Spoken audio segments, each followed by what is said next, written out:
Hey there, it's Gladys with another burning question. And today's burning question is, Gladys, how can I flirt and remain in my feminine so that a guy that I like will ask me out?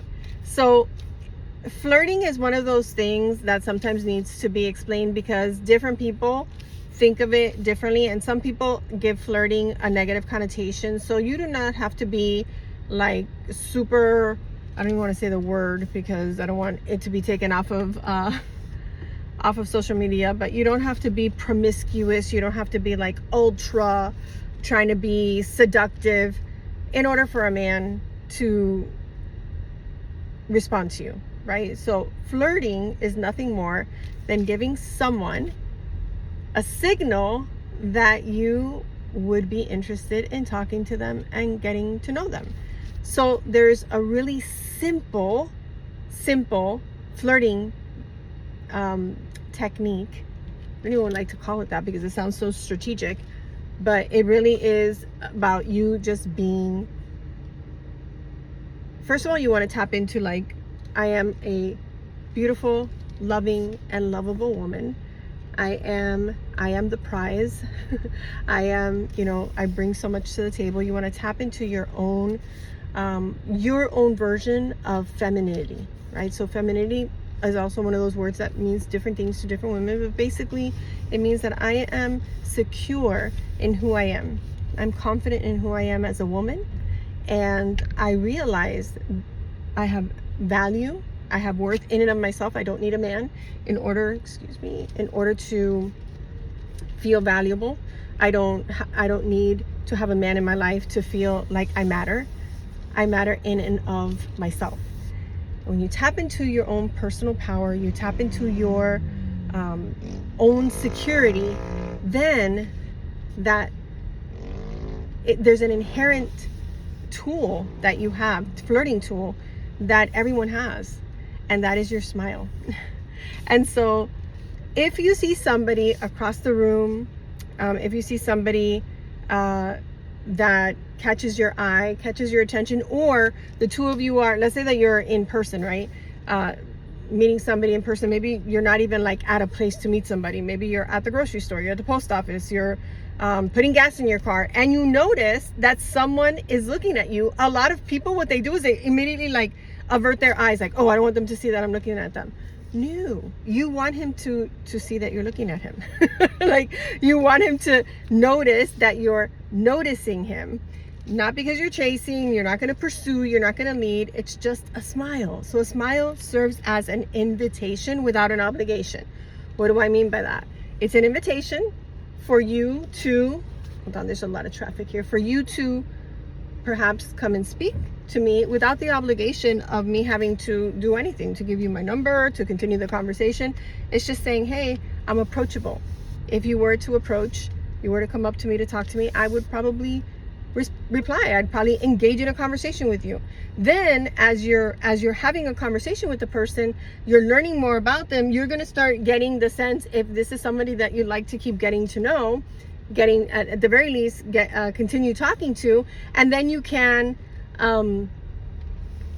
your smile, your eye contact. So these are I'm calling them tools, but I don't want it to again seem strategic. It's, you are born with your eyes, you are born with your smile. You're not having to do anything outside of just making eye contact and smiling.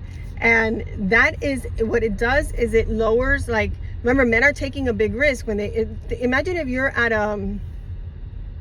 if you're somewhere like happy hour, you're at a party, and it's you and your girlfriends, even if it's just one or two other girlfriends, and now this person has to enter the circle and risk that you don't want to talk to him, risk that you have no desire at all to engage in conversation. It really takes a lot of courage for a guy to walk up to you. So your smile says, hey, it is safe to approach, right? Like, it is safe to approach. You're not going to get embarrassed. You're not going to get quote unquote rejected. And again, there's no obligation to continue the conversation beyond this conversation. You're just saying, it's okay to approach. And then once you are engaging in that conversation, then you can determine if you would like to continue having the conversation. So let's say that you do, and he asks you for your number, right? Or if he says, oh, here's my number. Here's a pro tip. If you're somewhere in person, let's say it is happy hour, and he gives you his number on a card, or he gives you his number on a napkin, you're going to turn it over. You're going to write your phone number on it, and then you can smile, look him in the eye and say, I really look forward to your call. Now, if he asks you for your number, or he gives you his number, you can say, I'm really not interested. Or you can say, I enjoyed the conversation, but I'm really not interested, or this isn't a match for me. Something like that. Something polite. Remember, he took a risk. He didn't have to do anything. You don't have to do anything, but he also didn't have to do anything. You don't owe him anything. He also doesn't owe you anything. So just be kind, be polite. Now, if he was disrespectful or rude, you could say, you know what? This isn't my vibe. This isn't how I enjoy being spoken to or treated. And so this isn't a match for me. But if he's polite and nice enough, but you're just like not feeling it, I would say you know, I really enjoyed the conversation. I'm just not interested. Now, also don't jump to conclusions, because you probably had a few minutes of conversation. Be open to actually having a longer conversation and perhaps going out together. If you're flirting with someone online, you want to keep the texting that you do on the app at first very light and positive, you know, light and easy breezy. Nothing serious, nothing heavy, nothing entitled.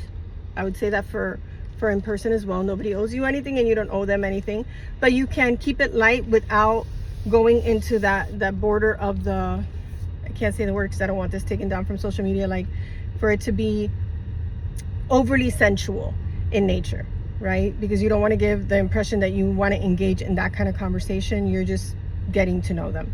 So this was a quick and easy burning question. If it sparked another question for you, go ahead and send me a message with your question. I'm happy to answer it. And remember, I haven't said this in a few videos, that we are actually going to be doing a lot of training on this at the Irresistible Woman Live, which is coming up soon. So make sure you go to irresistiblewomanlive.com, grab your ticket. 3 full days of coaching on how to break through any of the barriers, the love barriers that are standing in the way between you and attracting the kind of love that you want, how to date successfully, how to go from dating to an exclusive to a committed relationship that lasts forever, and then how to keep the love alive. We go bookend to bookend in those 3 days. It's going to be 3 of the most transformational days of your life, and I cannot wait to see you there. Bye for now.